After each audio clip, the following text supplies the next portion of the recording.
প্রিয় সপ্তম শ্রেণীর পরীক্ষার্থী বন্ধুরা, তোমাদের জন্য এই ভিডিওটিতে আমি আলোচনা করতে চলেছি সপ্তম শ্রেণীর প্রথম পর্যায়ক্রমিক মূল্যায়নপত্র 2025, অর্থাৎ 2025 সালের ফার্স্ট ইউনিট টেস্ট বা ফার্স্ট সামারটিভ ইভ্যালুয়েশন টেস্ট 2025 এর সপ্তম শ্রেণীর বাংলা বিষয়ের প্রশ্নপত্র উত্তর সহ এই ভিডিওটিতে আলোচনা করতে চলেছি, তাই অবশ্যই দেখে নিতেই হবে। সিসিই পদ্ধতি অনুসরণ করে প্রশ্নপত্রটি তৈরি। পূর্ণমান 30, সময় 1 ঘন্টা। সম্পূর্ণ হলিস্টিক পদ্ধতি অনুসরণ করে এই প্রশ্নপত্র তৈরি হয়েছে। প্রথমেই দেখে নেওয়া যাক। 1 দাগে সঠিক উত্তরটি বেছে নিয়ে লেখো। এখানে 10টি প্রশ্নের উত্তর করতে হবে, 10 মার্ক। প্রতিটি প্রশ্নের জন্য 1 মার্ক করে বরাদ্দ। প্রথম 1-এর 1, ছন্দ ও সুরকে অনুভব করলে জীবন যা হতে পারে তা হলো উত্তর পদ্যময়। 2, আমাদের আমলে শিক্ষা নিকেতনে এসব পড়ানো হতো না, এখানে যা বোঝানো হয়েছে তা হলো উত্তর চিত্রশিল্প। 3 দাগের প্রশ্ন, কবি মাতৃভূমির প্রতি যে বর প্রার্থনা করেছিলেন তা হলো উত্তর অমরত্ব। 4 নম্বর প্রশ্ন দেখে নেওয়া যাক। পাখি সব করে রব, এই উদ্ধৃত পংক্তিটি যে কবিতার অংশ তা হলো উত্তর শিশু শিক্ষা।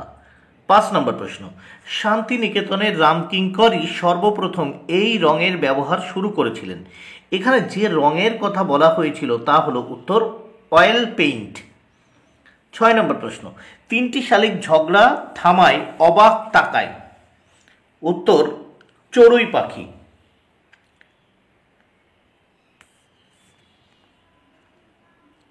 7 নম্বর প্রশ্ন দেখে নেব। খোকন সত্যি সত্যি এঁকে ফেললো একদিন, খোকন এঁকেছিল উত্তর ইউক্যালিপটাস।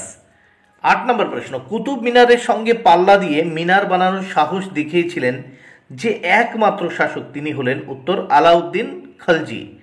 9 নম্বর প্রশ্ন, হরতাল শব্দটি কোন শ্রেণীর শব্দ, উত্তর গুজরাটি। হরতাল শব্দটি কোন শ্রেণীর শব্দ, উত্তর গুজরাটি শব্দ। 10 নম্বর প্রশ্ন, একটি শঙ্কর শব্দের উদাহরণ হলো উত্তর পিতা ঠাকুর। একটি শঙ্কর শব্দের উদাহরণ হলো পিতা ঠাকুর। এবার আমরা এই প্রশ্নপত্রের পরের পৃষ্ঠা বা পরের পেজ দেখে নেব। 2 দাগের প্রশ্ন, নিচের 6টি প্রশ্নের উত্তর দাও, 6 মার্ক। প্রত্যেকটি প্রশ্নের জন্য 1 মার্ক করে বরাদ্দ। এই প্রশ্নগুলোর উত্তর দেখো, লেখার জায়গা স্বল্পতার কারণে এখানে লিখে দিতে পারিনি, তোমরা বই দেখে পড়ে নিও। 1, সোনা ও টিয়া কালিয়ার বনে যাওয়ার সময় যার সাথে দেখা হয়েছিল তিনি কে? 2, ছন্দ শোনা যায় না কখন ছন্দ শোনা যায় না? 3, পাগলা গণেশ গল্পে গণেশের মেজ ছেলের বয়স কত? 4, সেই ধন্য নরকুলে ধন্য কে বা কারা? 5, রামকিঙ্কর বেইজের গড়া বিখ্যাত মূর্তির নাম লেখো। 6, মেঘের ছবি আঁকতে গিয়ে খোকন বেকুব হয়ে গেল কেন? 7, কুতুব মিনারের 4র্থ ও 5ম তলা কে সংস্কার করেন? 8, মাকুকে নির্মাণ করতে ঘড়িওয়ালার কত বছর সময় লেগেছিল? 9, তৎসম শব্দ কাকে বলে? এখান থেকে 6টি প্রশ্নের উত্তর করতে হবে, 6 মার্ক।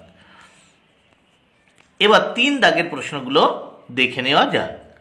নিচের 4টি প্রশ্নের উত্তর দাও, এর জন্য রয়েছে 12 মার্ক। প্রত্যেকটি প্রশ্নের জন্য 3 মার্ক করে বরাদ্দ। 3-এর 1, চর্চার অভাবে মানুষের মনে আর সেই সব উদ্রেক হয় না, মানুষের মন থেকে কোন কোন অনুভূতিগুলি হারিয়ে গিয়েছে? 2, রং তুলিরা বেজায় খুশি আজ দুপুরে আমায় পেয়ে, আমায় বলতে এখানে কাকে বোঝানো হয়েছে? রং তুলিরা তাকে পেয়ে খুশি কেন? 3 নম্বর প্রশ্ন, কালিয়ার বন কোথায়, সেখানে কিভাবে যেতে হয়?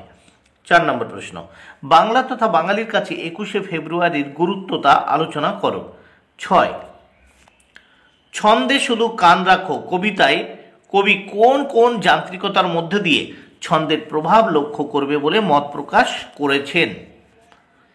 এবার আমরা দেখে নেব 4 দাগের প্রশ্ন, নিচের 2টি প্রশ্নের উত্তর দাও, এখানে 2 মার্ক। প্রত্যেকটি প্রশ্নের জন্য 2 মার্ক করে বরাদ্দ। প্রথম 4-এর 1, সোনা ও টিয়ার বয়স কত? সোনার বয়স 6 বছর ও টিয়ার বয়স 5 বছর। 2, 2টি তুর্কি শব্দের উদাহরণ দাও। দেখো, চশমা, তোষক, বন্দুক। 3টে করে দিয়েছি, 2টো লিখবে। 3, বিদেশি প্রত্যয় যুক্ত মিশ্র শব্দটি হলো উত্তর বেহাত।